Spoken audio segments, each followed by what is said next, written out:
पे आउट पे document verification issue क्यों आता है और इसका आसान सलूशन किया है। बहुत सारे पे आउट्स पे ये मसला आया हुआ है जिसकी वजह से सारे पेजेस ख़राब हुए हैं, अर्निंग स्टॉप हुआ है, और जिसके पे आउट पे ये इशू आता है तो उस बंदे का नींद हराम हो जाता है। तो बहुत सी सिंपल अल्फाज में आज आप लोगों को मैं समझाऊंगा कि किस तरह आपको ये इशू सॉल्व करना है।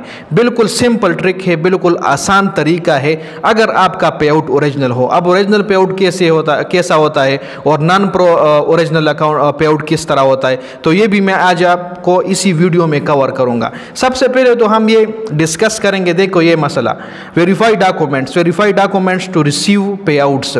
जब तक आपने अपने डॉक्यूमेंट्स को वेरीफाई नहीं किया हो तब तक आपका जितने भी डॉलर पे आउट में हो वो फंसे रहेंगे, वो आपके बैंक अकाउंट में शिफ्ट नहीं होंगे जब तक आपने ये डॉक्यूमेंट्स वेरीफाई नहीं किए हो। ये मसला कब आता है? ये मसला तब आता है जब आपने एक ही नाम पर बहुत सारे पे आउट बनाया है। मतलब आपका नाम अली है तो आपने अली के नाम पर 5-6 पे आउट बनाए हुए हैं और उसी 5-6 पे आउट में सेम बैंक अकाउंट डाला है, सारे पे आउट में सेम नेम है, सेम बैंक अकाउंट है, तो फिर ये मसला आएगा, आपसे डॉक्यूमेंट वेरिफिकेशन मांगेगा। ये एक इशू है। दूसरा रीज़न ये है कि जब आपने अपने पे आउट में बैंक चेंज कर दिया, मतलब पे आउट में आपने पेपाल ऐड किया था या आपने बैंक जो था वो आपने चेंज किया, दूसरा बैंक डाला, या आपने एक पेपाल को चेंज करके दूसरा पेपाल डाला, तो तब भी ये इशू आएगा। अगर आपने पे आउट बनाया है तो कभी भी बैंक चेंज ना करे, कभी भी पेपाल चेंज ना करे अगर बड़ी वजह ना हो।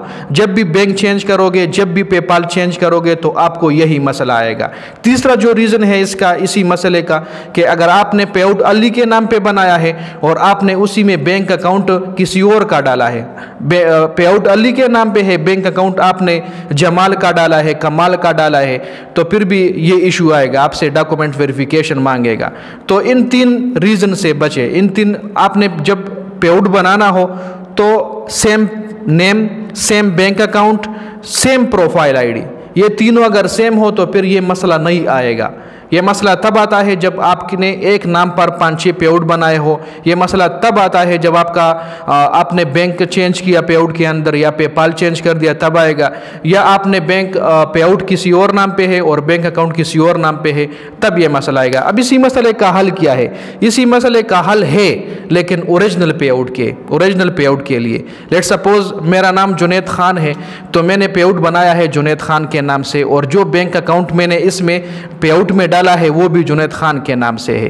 तो मैंने अपना आईडी कार्ड इस डॉक्यूमेंट्स में अपलोड करना है, वेरिफिकेशन डॉक्यूमेंट्स में मैंने अपना आईडी कार्ड अपलोड करना है जो जुनैद खान के नाम से हो। ये नहीं कि मैंने पे आउट जुनैद खान के नाम से बनाया है, इसमें बैंक भी जुनैद खान के नाम से है और मैंने आईडी कार्ड अली का अपलोड कर दिया, तो फिर आपका ये पे आउट वेरीफाई नहीं होगा। वेरीफाई तब होगा जब आपने बैंक अकाउंट, पे आउट नेम सेम डाले हैं और उसी बंदे का आईडी कार्ड आपने अपलोड किया जिस नेम से आपने पे आउट बनाया है और जिस नेम से उसमें बैंक अकाउंट ऐड है। अगर तीनों चीज़ सेम है तो फिर नो डाउट आपका पे आउट ईजिली सॉर्टेड हो जाएगा, आपका पे आउट ईजिली वेरीफाई हो जाएगा। लेकिन अगर आपने पे आउट जुनैद खान के नाम से बनाया है, उसमें बैंक अकाउंट अली के नाम का डाला है और आपने आईडी कार्ड अपलोड कर दिया अली का या जुनैद खान का, तो तब भी ये वेरीफाई नहीं होगा। सब कुछ सेम होने चाहिए, तब आपका पे आउट वेरीफाई होगा, डॉक्यूमेंट्स वेरिफिकेशन हो जाएगा और आपके जितने भी पे आउट्स इसी में फंसे हैं तो वो सब इजीली बैंक या पेपाल में चले जाएंगे।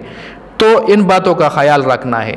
जिस बंदे का पे आउट नाम है उसी बंदे का बैंक अकाउंट होना चाहिए और उसी बंदे का आईडी कार्ड आपको अपलोड करना है। जब डॉक्यूमेंट वेरिफिकेशन का मसला आ जाए तो तब ये मसला सॉर्ट आउट हो जाएगा, ये मसला हल हो जाएगा और आपका टेंशन ख़त्म हो जाएगा। तो इन बातों का ख्याल रखें। Thank you so much for watching. वस्सलाम।